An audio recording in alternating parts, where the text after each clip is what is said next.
Salam Bapak Ibu Saudara-saudari. Hari ini kita merenungkan firman Tuhan dalam tema tentang karunia roh untuk melayani sebagai persekutuan. Jadi karunia roh yang dari Tuhan itu diberikan supaya kita melayani Tuhan dalam satu persekutuan. Jadi dengan begitu dalam tema ini jelas kita berbicara tentang persekutuan ya. Karunia roh yang diberikan untuk menjaga, membangun persekutuan. Bapak Ibu Saudara-saudari, kalau kita bicara tentang persekutuan, tentang kesatuan, harusnya kita banyak belajar dari makhluk hidup ciptaan Tuhan yang lain. Termasuk di dalamnya kita bisa belajar dari burung-burung di udara yang Tuhan ciptakan. Apa yang bisa kita pelajari dari burung-burung di udara yang Tuhan ciptakan itu tentang hal kesatuan. Jadi Bapak Ibu Saudara-saudari, burung-burung selalu akan terbang mengikuti perubahan musim yang terjadi. Jadi setiap kali musim berganti, mereka pasti akan mencari tempat mereka yang baru. Mereka akan berpindah dari tempat mereka sebelumnya ke tempat yang baru. Dan karena itu, terkadang burung-burung itu harus terbang melintasi dari satu negara ke negara yang lain. Bahkan juga mereka dapat terbang berpindah dari benua satu terhadap atau menuju ke benua lainnya. Tapi pertanyaannya saudara-saudari, mengapa burung itu sekuat itu? Dia bisa terbang melintasi negara satu ke negara yang lainnya, atau bahkan dari satu benua ke benua lainnya. Mengapa burung sekuat itu? Mengapa burung bisa terbang antar benua atau antar negara?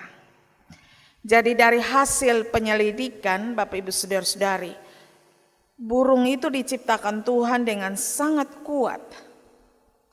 Kenapa mereka bisa kuat? Karena mereka tidak sendiri-sendiri begitu. Mereka tidak terbang sendirian.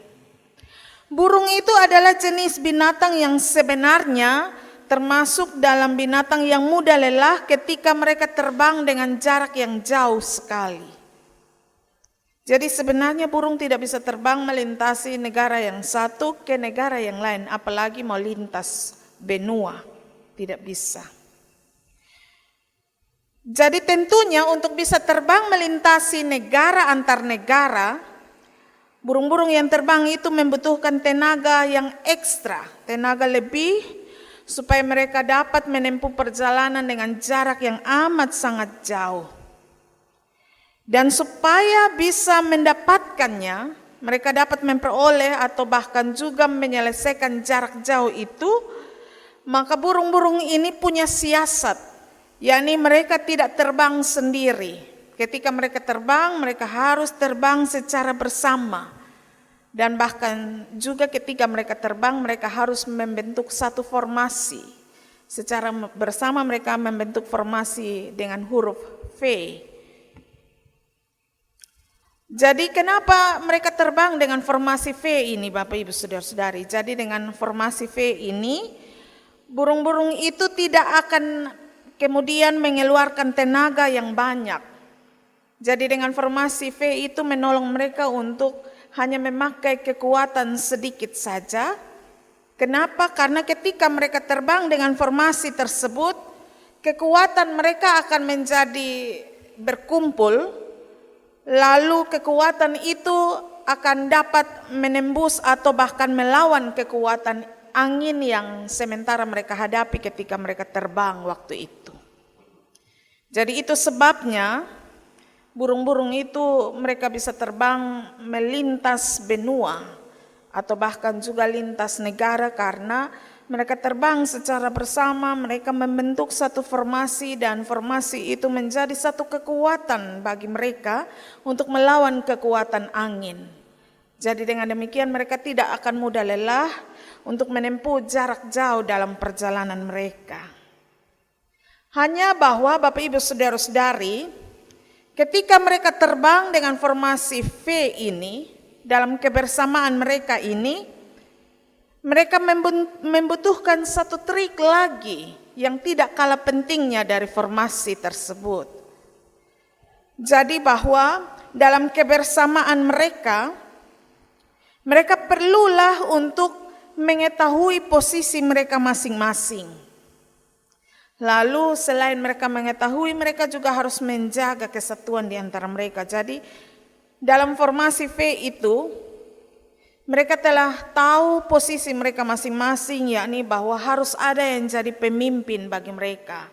Jadi yang jadi pemimpin itu posisinya harus paling depan. Lalu ada juga yang bertugas sebagai yang jaga barisan. Karena itu posisinya harus ada paling ujung. Lalu ada juga yang bertugas untuk memberi aba-aba tentang seberapa cepat mereka harus terbang. Dan bahkan juga aba-aba itu harus didengarkan satu terhadap yang lain. Karena kalau ada yang memberi aba-aba, tetapi kalau yang satu melejit terbangnya melejit cepat, lebih cepat dari teman yang lain, tentu formasi V mereka akan menjadi kacau begitu. Dan karena itu mereka tidak lagi memiliki kekuatan yang cukup untuk melawan kekuatan angin yang mereka hadapi ketika mereka terbang itu. Jadi Bapak Ibu Saudara-saudari, dengan demikian belajar dari cara burung-burung di udara ini terbang melintas dari negara satu terhadap negara yang lain, bahkan dapat menempuh jarak yang jauh. Mereka membutuhkan yang namanya kesatuan, dan karena itu masing-masing harus tahu posisinya. Juga bahkan mereka harus bersedia untuk bekerja sama. Mereka harus bersedia untuk melengkapi. Dengan begitu mereka dapat membuat perkara-perkara yang ajaib, dahsyat, dan bahkan juga luar biasa. Bapak Ibu Saudara-saudari, kalau kita melihat kenyataan ini disuguhkan bagi kita mengawali perenungan kita tentang bagaimana kehidupan jemaat di Korintus. Jadi melalui kehidupan di jemaat di Korintus, Tuhan sedang mengajarkan kita sesuatu tentang kesatuan itu. Mari kita lihat konteks atau latar belakang kehidupan jemaat di Korintus waktu itu yang diceritakan menurut pasal 12 ini. Jadi Bapak Ibu Saudara-saudari, jemaat di Korintus ini waktu itu sedang ada dalam keadaan yang tidak aman. Itu sebabnya kemudian ada nasihat yang diberikan kepada jemaat di Korintus. Tidak amannya bagaimana? Jadi jemaat waktu itu hidup dalam kesombongan rohani yang luar biasa. Mereka hidup dalam kemungkinan mengalami perpecahan jemaat yang luar biasa. Jadi jemaat waktu itu sedang hidup dengan meremehkan pesan Injil Tuhan. Mereka enggan untuk belajar firman Tuhan. Mereka tidak ingin beribadah, atau bahkan ketika mereka ibadah pun, mereka tidak ingin dan tidak betah untuk berlama-lama belajar dari kebenaran firman Tuhan. Dengar firman Tuhan, membaca firman Tuhan, merenungkan. Mereka tidak ingin berlama-lama. Mereka tidak betah dalam keadaan demikian. Sebab bahwa jemaat waktu itu hanya hidup dengan kesibukan untuk mengejar karunia roh. Terutama dua karunia yang ingin sekali jemaat miliki, yakni karunia bernubuat dan karunia berbahasa roh. Kenapa begitu? Jadi waktu itu Bapak Ibu Saudara-saudari, jemaat Korintus berpikir bahwa mereka adalah persekutuan jemaat yang hidup di zaman terakhir, di akhir zaman. Jadi karena itu sebentar lagi dunia akan berakhir, segala sesuatu akan berakhir dengan sesegera mungkin. Dan karena itu mereka hidup dengan hanya mementingkan karunia-karunia rohani semata, terutama karunia bernubuat atau karunia dan bahkan juga karunia bahasa lidah atau bahkan juga bahasa roh. Lagi pula bahwa Bapak Ibu Saudara-saudari waktu itu, jadi gara-gara dua karunia ini, Karunia-karunia yang lain itu dianggap sepele begitu, diremehkan. Orang-orang lain yang memiliki dan hidup dengan karunia yang berbeda. Misalnya ada yang bisa menyanyi, atau bahkan juga ada karunia-karunia yang lain dianggap sepele, diremehkan. Dianggap tidak memiliki nilai yang begitu amat sangat penting. Karena itu banyak orang direndahkan dalam kehidupan persekutuan mereka. Dan bahkan juga Bapak Ibu Saudara-saudari, karunia bernubuat dan karunia bahasa roh ini, bahasa lidah ini kemudian dianggap sebagai karunia yang lebih bergengsi begitu. Siapa yang punya ini karunia pasti akan dipuja-puja. Diikuti kemanapun mereka pergi begitu, dicari-cari, dipuja-puja, diagung-agungkan demikian. Jadi karena itu karunia bernubuat dan berbahasa roh waktu itu begitu amat sangat bergengsi karunianya. Jadi siapa yang punya ini karunia dianggap sebagai orang-orang yang sangat penting, yang lain tidak penting. Padahal Bapak Ibu Saudara-saudari, kalau kita menyelidiki dalam bahasa aslinya, karunia itu punya bahasa asli yakni karisma, yang berarti anugerah karunia. Jadi dengan demikian, karunia itu adalah sesuatu yang Tuhan punya, yang datang dari Tuhan, dan yang Tuhan beri kepada siapapun yang dikehendakinya. Kita baca dalam 1 Korintus 12 ayat 11, ayat yang terakhir tadi.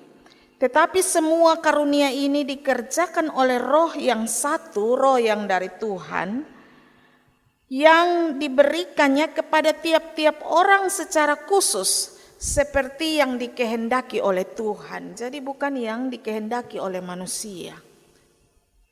Jadi karena dua karunia ini begitu bergengsi, maka jemaat di Korintus hidup dalam keadaan mengejar-ngejar karunia itu. Karena itu tidak jarang juga mereka kemungkinan ada dalam kehidupan yang dipenuhi dengan penyesatan. Bisa saja waktu itu ada yang membuat kepalsuan. Jadi dia berlagak seolah-olah mendapatkan karunia bernubuat, tapi tidak. Jemaat di Korintus waktu itu sedang hidup dalam masalah yang amat sangat serius.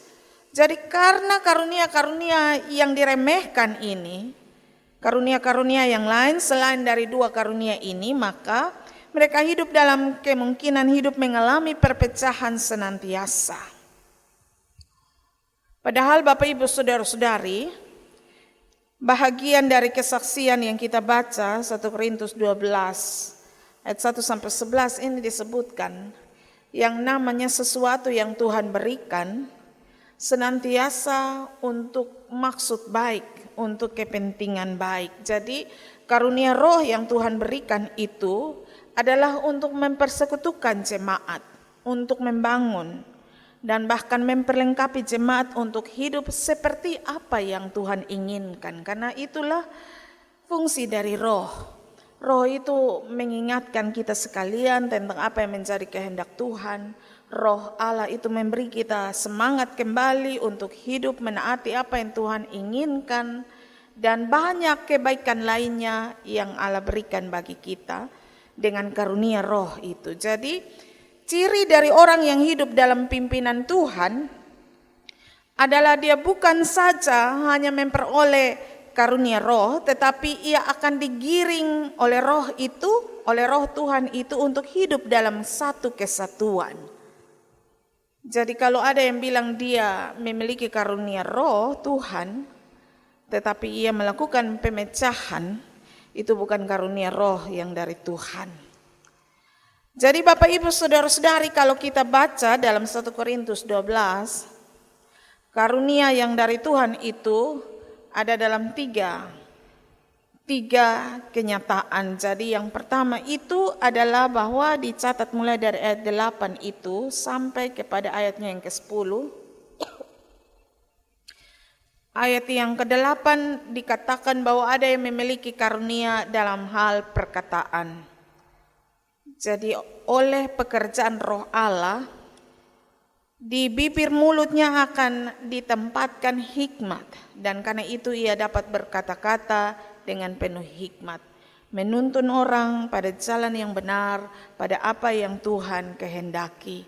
Lalu yang kedua, bahwa Roh Allah itu akan menuntun seseorang untuk melakukan sesuatu yang baik. Jadi di antaranya melakukan penyembuhan, mujizat terjadi. Penyembuhan itu bukan hanya secara fisik, tapi juga secara psikis.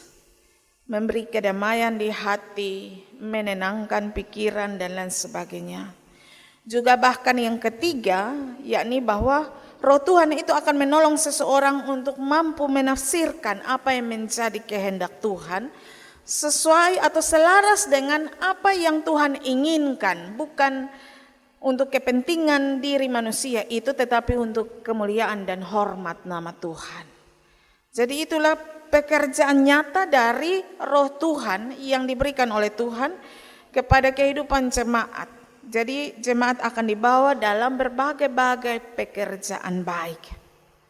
Hanya bahwa Bapak Ibu Saudara-saudari, karena karunia itu diberikan oleh Tuhan, maka jemaat haruslah hidup mendekat kepada Tuhan.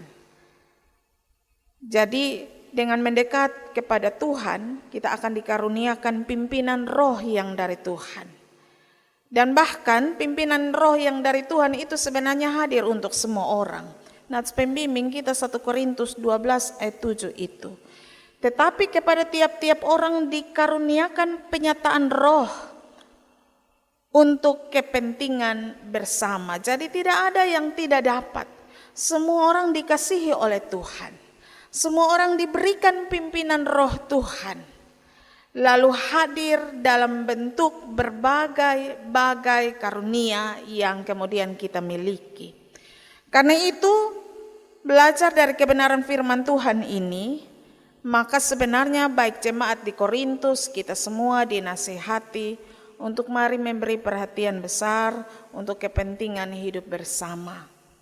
Tapi juga bahwa untuk hormat dan kemuliaan nama Tuhan tentunya yang menjadi utama dalam kehidupan bersama itu. Dan juga tentunya dalam kehidupan bersama itu tidak bisa dijalani dengan mudah. Kita membutuhkan yang namanya kesediaan untuk merelakan hati, merelakan telinga kita untuk bersedia saling mendengar, saling memperbaiki satu terhadap yang lain. Ini penting, seperti tadi bagian ilustrasi tadi ya. Kalau tadi burung-burung di udara, mereka terbang bersama bisa menjadi satu kekuatan untuk melawan angin, tapi mereka bukan asal terbang. Mereka bentuk satu formasi, tapi dalam formasi itu, selain mereka tahu posisi mereka masing-masing, tapi mereka bersedia untuk mendengar satu terhadap yang lain. Bayangkan kalau ada pemimpin tetapi mereka tidak mau mendengar pemimpin, ya percuma saja kalau ada pemimpin. Kalau ada yang jaga barisan atau ada yang bahagian memberi aba-aba tentang seberapa cepat atau lambat mereka harus terbang, tapi kalau tidak mau didengarkan ya percuma saja. Formasi yang mereka bentuk itu akan menjadi kacau. Karena itu supaya kemudian dalam kehidupan bersama kita bisa saling mendengarkan, lalu juga kita bisa saling memperbaiki satu terhadap yang lain, maka firman Tuhan menasihati kita senantiasa untuk memberi hati kita untuk dipimpin oleh Tuhan. Bagaimana supaya kita dipimpin oleh Tuhan? Mari banyak berdoa, mari beribadah di hadapan Tuhan. Dengan cara itu kita merelahkan diri kita. Kita beribadah dalam kesadaran sebagai makhluk yang sungguh-sungguh tak berdaya di hadapan Tuhan. Hanya dengan cara itu Tuhan akan menolong kita untuk kemudian memperlengkapi kita, membaharui, memperbaiki kita kembali melalui sesama yang hadir yang Allah tempatkan di sekitar kita. Jadi dalam kehidupan bersama, mari kita belajar untuk senantiasa saling menerima satu terhadap yang lain dengan tidak merendahkan, tetapi juga dengan bersedia untuk saling mendengarkan dan bahkan juga saling memperbaiki. Mereka yang hidup yang mengelilingi kita, semua mereka ada karena Tuhanlah yang menginginkannya. Karena itu saudara-saudari, mari memberi diri untuk setia ada dalam pimpinan Tuhan senantiasa. Tuhan menolong dan memberkati kita.